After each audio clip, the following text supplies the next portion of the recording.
দাদা মাধবপুর থানাতে আসলেন, মূলত বিষয়টা কি? বিষয়টা বলতে গত 8 মাস আগে, 8 থেকে 9 মাস হবে, আমার গ্রামে এবং একটা তৃণমূলের সভা হয়, কর্মী সভা। তারপরেই আমি রাস্তায় বসে থাকি এবং ক্যানিং পূর্বের বিধায়ক শওকত মোল্লা তিনি যায় আমার গ্রামে। যাওয়ার পরে আমাকে রাস্তায় দেখলো, তিনি দেখে বুঝলাম না কি হলো। তারপরে দিনকে একেবারে দেখলাম বিকালবেলা আমি বাড়িতে ছিলাম, বাড়ি থেকে আমাকে তুলে নিয়ে গিয়ে একেবারে টিএমসির পার্টি অফিসে বেধড়ক মারধর করা হয়। তারপরে আমাকে যখন মারধর করলো এবং যারা নিয়ে গিয়েছিল, এবং ওখানে যে জেতা টিএমসির মেম্বার তিনি কিন্তু আমাকে কিছু বলেনি। তানার সঙ্গে যারা ঘোরে তারা আমাকে বাড়ি থেকে তুলে নিয়ে গিয়ে মারধর করেছে এবং ইনজুরি রিপোর্ট সেটাও কিন্তু আমি জমা দিয়েছিলাম এবং ডিসি অফিসেও সেই কেসটা করেছিলাম। ডিসি অফিসের অফিসাররা গিয়ে কিন্তু কেসটা করেছিল। ওরা বলছে যে তুই এলাকাতে থাকবি, এলাকায় খেটে খেতে হবে। একটাই কথা ওদের, যে তুই মিডিয়া করবি কেন বা তুই 4 চাকা গাড়ি নিয়ে ঘুরে বেড়াবি কেন, আমরা লেদার কমপ্লেক্সে খেটে খাবো, এমন ভাষায় বলে আর আমাকে মারধর করছিল। তারপরে যারাই মারধর করেছিল তাদের নামে আমি কেস করেছিলাম। তখন চন্দননগর থানা ছিল, এখন কেটে সেটা মাধবপুর থানা হয়েছে।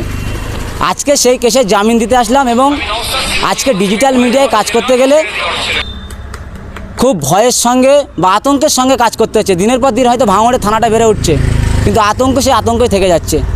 আমাকে বাড়ি থেকে যখন তুলে নিয়ে গিয়ে মারধর করলো, থানা ডিসি অফিস থেকে অফিসাররা গিয়েছিল সেই লালমনি হসপিটালে গিয়ে, তারা কিন্তু রিপোর্ট দেখলো যে কতটা আমি ইনজুরি ছিলাম কি না।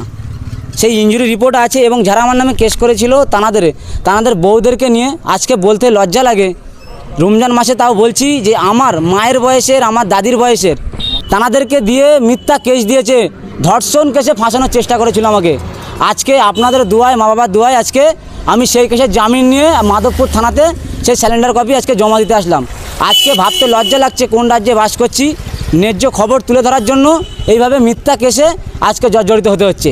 আজকে মাধবপুর থানাতে এসেছি এবং স্যাররা খুব শ্রদ্ধা করলো এবং সম্মানের সাথে স্যালেন্ডার রিসিপ্টটা জমা নিয়েছে। এবং আগামী দিন আপনাদেরকে বলবো ভাবতে, যে এইভাবে সত্য খবর করার জন্য মিথ্যা কেস খেতে হচ্ছে।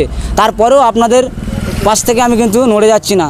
এখন করে বিশেষ করে আপনারা জানেন যে ভাঙড় বিধানসভাতে ব্যাপক একটা মিডিয়ার চাপ, কিন্তু মিডিয়ারা সেভাবে সত্য খবরটাকে তুলে ধরছে না। এবং আপনারা জানেন আমি যে চ্যানেলের প্রতিনিধি, আইএসএফ বাংলা চ্যানেলের, সেই চ্যানেলের প্রতিনিধি হওয়ার কারণে ব্যাপকভাবে ঠেট আসে এবং একাধিক অফিসাররা আমাকে যে সতর্ক করে, যে বলে যে এই চ্যানেল চালাস না গো, চ্যানেলের নাম পাল্টা। কিন্তু আমি তো ইন্ডিয়ান সেকুলার ফ্রন্ট বাংলা এই চ্যানেলটা চালাই, তাহলে এতে তো কোনো পলিটিক্যাল যুক্ত নেই। তারপরেও আমার উপরে এই আক্রমণ এবং এই মিথ্যা কেসে জর্জরিত করার চেষ্টা, এবং এই যে মিথ্যা কেস দিয়ে আমাকে দমাতে পারবে না, আরও একটাবার কিন্তু এটা প্রমাণ হলো। এবং মাধবপুর থানাতে এসেছিলাম আমি স্যালেন্ডার কপি জমা দিতে। আজকে খুবই খারাপ লাগলো যে মায়ের বয়সের, দাদির বয়সে তানাদেরকে দিয়ে যে এই যে রেপ কেসে ফাঁসানোর চেষ্টা, এটা কিন্তু আগামী দিন আমি পারতাম তানাদেরকে স্যালেন্ডার করানোর জন্য কোর্টে গিয়ে প্রমাণ নেওয়ার জন্য, কিন্তু আমি কোথায় নিয়ে গেছিলাম, কোন হাত ধরেছিলাম, এটা কিন্তু প্রমাণ নেওয়ার জন্য আমি কোর্টে টেনে নিয়ে যেতে পারতাম।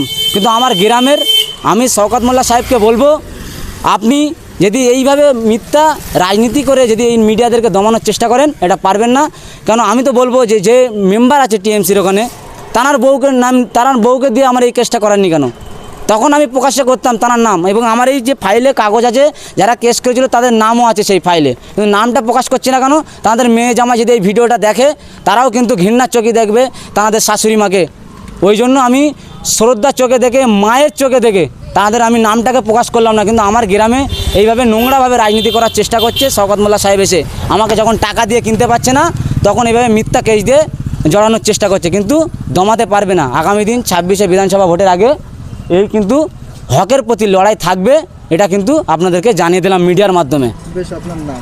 আমার নাম এমডি রশিদ এবং আইএসএফ বাংলার প্রতিনিধি।